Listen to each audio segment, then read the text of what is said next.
Yaadaan joore jawaaree bal'inaa dhibee gadhiisee baduufis biyya waqiyaa.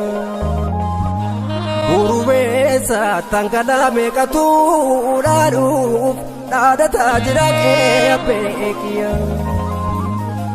Meeqataatu na gorsii waan ofiitti yaa warra waleegaa ba'u hundumaa.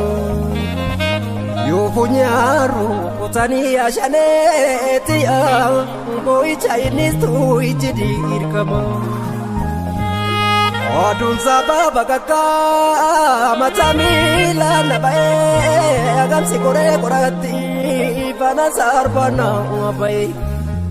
Oomni cabbii wala guugee dirra keessa na dhugee kan na beeku malee kan na beeku na waan na beeku.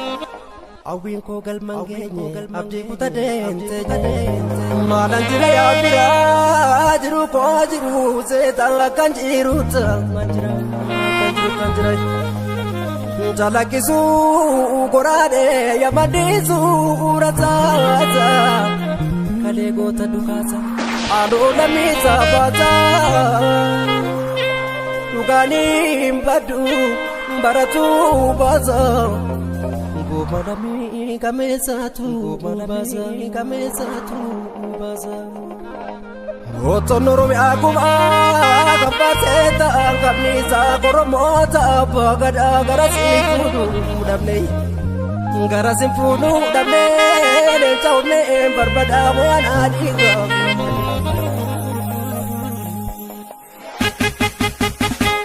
Waligaalee maabalaa galuu dadhabne.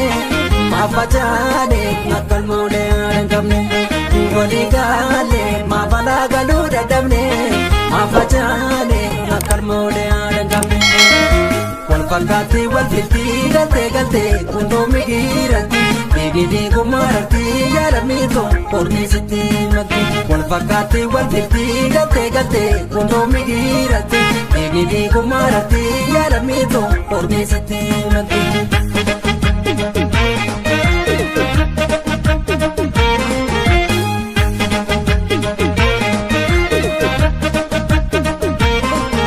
Yoo boogni gaarii ta'e malee yoo coomni gaarii ta'e malee salphina kirraarii firfaarii afaan dabalata. Yoo rakkoo dhuunfaa ta'e malee yoo gamtee biyyaa ta'e akkurfaan lammiin xiqqeeffatee tumaroo dhorkata.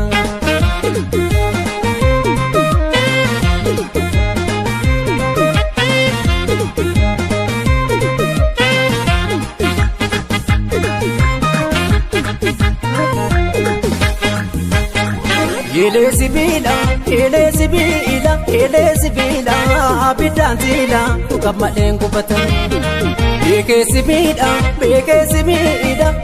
sibiila lammii koo hundatti garaan mati.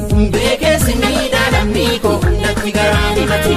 Hunduu kumana jeesee jedha bakka du'aan tokko homaa jireetti obbo bakkeessitti gonkumaa himatti. Egaa kamtu kamiyyaa akkamii gariin kuni garee shii garamii waanum shiitu wallaallee walii yaadambii koo naafi maamaadhoo wanti mataa miidhaan qabne kuni maali. Arraagessi du'aa harkisa kabayyaa jeeba tuleechaa fi qeerransa gowwaan bishaan bira taa'ee deebiin farsa. Albaagessi garaa bu'uutana garagaree tola biyyaa haadatu. Bara boorta mootelootu nama doorsisa yaadambii koo yoo dubbii intitte gaafa gamtee nuti walirraa dheessa. Goota Oromoo koo arooreessaa lola booleeni eeboo midhaan qabu gariiti gaachana bittaan qabatu boole. Goobaddu lammii koo siikii namarra kamii oofu foonu tokkummaa wal jabeeffaani